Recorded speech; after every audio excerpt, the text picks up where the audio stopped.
తెలంగాణ రైతు సోదరులకైతే 2 శుభవార్తలైతే ఈ వీడియోలో నేను చెప్పబోతున్నాననమాట. ఈ సీజన్ ఎవరైతే రైతులున్నారో వానాకాలం పంట సంబంధించి మీ అందరికీ ఇది ఒక పెద్ద శుభవార్త అనమాట. ఇక్కడ రైతు బంధు డబ్బులతో పాటు రైతు భరోసా డబ్బులైతే ఖాతాల్లో జమ చేయడం అయితే జరుగుతుంది. అరే ఒకేసారి మనకి ఇంతకుముందు రైతు బంధు డబ్బులు ఎలా అయితే ఎకరం చొప్పున మనకి ఖాతాలో జమ చేస్తున్నారో సేమ్ అదే విధంగా వచ్చేసి ఇప్పుడు ఎకరం రైతు బంధు డబ్బులు అలానే ఇంకొక ఎకరం వచ్చేసి రైతు భరోసా డబ్బులు ఇలా రెండు ఒకటేసారి ఖాతాలో జమ చేస్తున్నారనమాట. ఎకరానికి 7,500 రూపాయలు మీకు వచ్చేసి రైతు బంధు డబ్బులు, అలానే ఎకరానికి 15,000 వచ్చేసి రైతు భరోసా డబ్బులు ఇలా ప్రతి ఒక్కరికైతే జమ చేస్తున్నామని చెప్పేసి ప్రభుత్వం అయితే నిన్నటితోటి శుభవార్తలు అయితే చెప్పింది. మీ అందరికీ ఇక్కడ ఇంకోటి ఏంటి అంటే ఇంతకుముందు మనకి రైతు బంధు వచ్చేసి మొన్న తాజాగా 10 ఎకరాలు 12 ఎకరాల వరకే డబ్బులు అయితే పడ్డాయి, మిగతా వాళ్ళకైతే పడలేదు.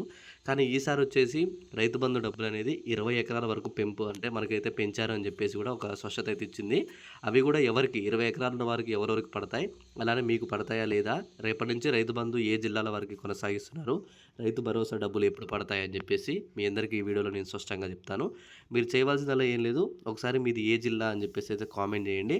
ఏమన్నా ఇప్పటివరకు మీకు రైతు బంధు డబ్బులు అందాయా లేవా, పోయిన మనకి ఏదైతే రైతు బంధు డబ్బులు వచ్చాయా, రైతు భరోసా డబ్బులు చాలామందికి కూడా కొంతమందికి పడుతున్నాయి, డబ్బులు ఏమన్నా పడ్డాయా లేదా అని చెప్పేసి అయితే కామెంట్లో అయితే తెలియజేయండి.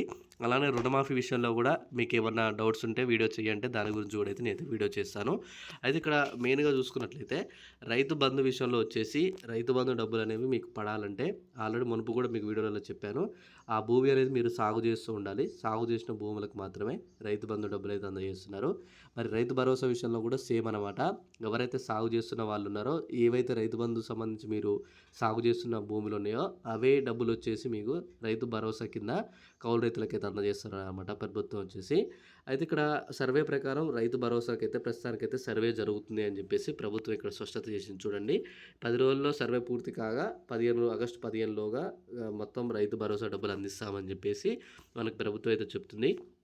ఎవరైతే రైతు భరోసా డబ్బులు కావాలనుకుంటున్నారో వాళ్ళకి తప్పకుండా చూడండి, ప్రభుత్వ ఉద్యోగం అయితే ఏమీ ఉండకూడదు అనమాట. వాళ్ళలో వచ్చేసి ప్రభుత్వ ఉద్యోగం కాకుండా కేవలం రైతులు ఎవరైతే ఉన్నారో అది కూడా భూమి సాగు చేస్తున్న భూమి ఉంటేనే వాళ్ళకి 15,000 చొప్పున ఎకరానికి అయితే మీ అందరికైతే పడతాయి అనమాట.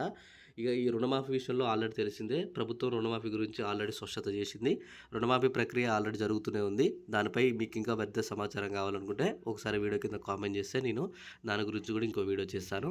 ఓకే, మీ అందరికీ ఈ వీడియోలో స్పష్టంగా అర్థమైంది అనుకుంటున్నా. ఇలాంటి ఏ అప్డేట్స్ కావాలన్నా సరే తప్పకుండా నేను వీడియో చేసి మీ అందరికైతే అందిస్తాను. ఓకే, మీ అందరికి అర్థమైంది అనుకుంటున్నాను. టెలిగ్రామ్ గ్రూప్లో జాయిన్ అవ్వకపోతే డిస్క్రిప్షన్లో టెలిగ్రామ్ లింక్ ఉంది, త్వరగా వెళ్ళైతే ఆ గ్రూప్లో జాయిన్ అవ్వండి. Okay, thanks for watching. Thank you guys. జై హింద్.